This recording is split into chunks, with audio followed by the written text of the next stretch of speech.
протянул AUX. Я включу. Все мои волки делают ау.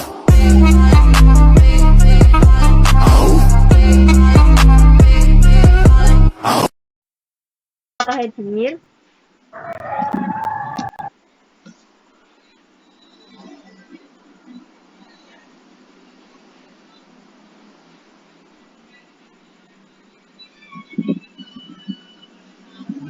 Ya, sepertinya Mbak Devita lagi terkendala sinyal. Selanjutnya, Mas Fajar, apakah hadir? Hadir, Bu. Yang selanjutnya, Mas Brawijaya, apakah hadir? Hadir, Bu. Selanjutnya, Mbak Ferdina, apakah hadir? Hadir, Bu. Oke, yang terakhir ada Mbak Alvina, apakah hadir?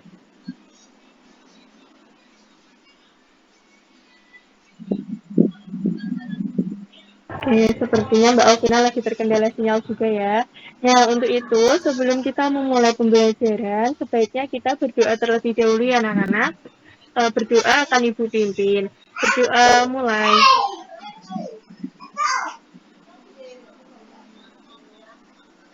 Berdoa selesai. Nah, materi kita pada hari ini yaitu tentang puisi. Nah, sebelumnya Ibu akan mengajak anak-anak untuk bernyanyi terlebih dahulu. Mungkin dari Mbak Devita bisa membantu untuk share screen.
Yang selanjutnya, nah pada materi kali ini Ibu akan ditemani dengan Ibu Devita.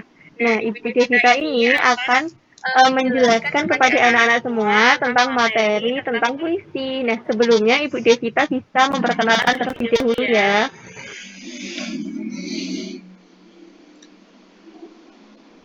Baik. Assalamualaikum warahmatullahi wabarakatuh. Waalaikumsalam warahmatullahi wabarakatuh. Waalaikumsalam. Perkenalkan, saya Devita Sari Maria Ulfa. Di sini saya akan membantu Bu Deki untuk menjelaskan materi mengenai puisi. Sebelum memulai pembelajaran, Ibu akan menjelaskan mengenai tujuan pembelajaran kali ini.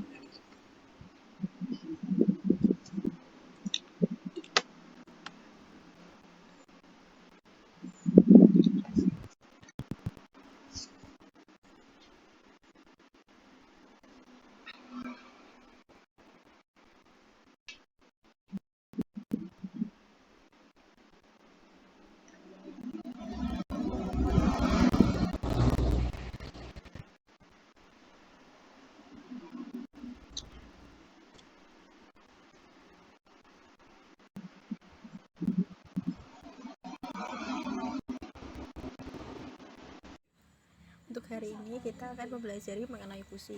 Nah, sebelum memulai pembelajaran, Ibu akan menjelaskan mengenai tujuan pembelajaran hari ini. Tujuannya yang pertama, siswa diharapkan mampu memahami pengertian puisi dengan benar. Yang kedua, siswa diharapkan mampu menjelaskan jenis-jenis puisi dengan tepat. Yang ketiga, siswa diharapkan mampu menjelaskan tentang ciri-ciri puisi dengan benar. Yang keempat, siswa diharapkan mampu memahami unsur-unsur yang terdapat dalam puisi dengan baik. Yang terakhir, siswa diharapkan mampu membuat contoh puisi dengan baik dan benar. Nah, Nah, yang pertama, Ibu akan menjelaskan mengenai pengertian puisi. Puisi adalah bentuk karya sastra dari hasil ungkapan dan perasaan penyair dengan bahasa yang terikat irama, matra, rima, penyusunan lirik dan bait, serta penuh makna. Puisi sendiri menguapkan pemikiran dan perasaan penyair secara imajinatif dan disusun dengan mengkonsentrasikan kekuatan bahasa dengan struktur fisik dan struktur batinnya. Selanjutnya, Ibu akan menjelaskan mengenai jenis-jenis puisi. Jenis puisi sendiri dibagi menjadi dua, ada puisi lama dan puisi baru. Puisi lama dibagi menjadi 7 macam. Yang pertama ada gurindam, yang kedua pantun, yang ketiga seloka, yang keempat syair, yang kelima karmina, yang keenam talibun, yang ketujuh mantra. Nah, dari beberapa macam jenis puisi lama di sini, apakah ada anak-anak ada yang tahu pengertiannya? Baik, jika tidak, Ibu akan menjelaskan beberapa pengertian dari puisi lama tersebut. Yang pertama, Ibu akan menjelaskan mengenai pantun. Pantun adalah puisi lama yang tiap baitnya terdiri atas 4 baris. Setiap barisnya terdiri atas 8-12 suku kata dan bersaja AB-AB. Yang kedua, Ibu akan menjelaskan mengenai saloka. Seloka adalah puisi yang berisikan pepatah atau perumpamaan. Nah, selanjutnya ada puisi baru. Puisi baru ini dibagi menjadi 7 macam. Yang pertama ada balada, yang kedua himne, yang ketiga romansa, yang keempat elegi, yang kelima satire, yang keenam ode, dan yang terakhir epigram. Dari jenis-jenis puisi baru di sini, apakah anak-anak ada yang tahu pengertiannya? Baik, Ibu akan menjelaskan pengertian dari beberapa jenis puisi baru. Ibu akan menjelaskan mengenai puisi baru himna. Himna merupakan puisi yang berisi pujian untuk Tuhan, tanah air, atau pahlawan.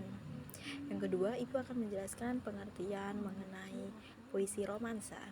Romansa adalah puisi yang berisi luapan perasaan cinta, kasih. Penulis romansa menggunakan bahasa yang romantis. Selanjutnya, mengenai ciri-ciri puisi. Ciri-ciri puisi dibagi menjadi dua, ada puisi lama dan puisi baru.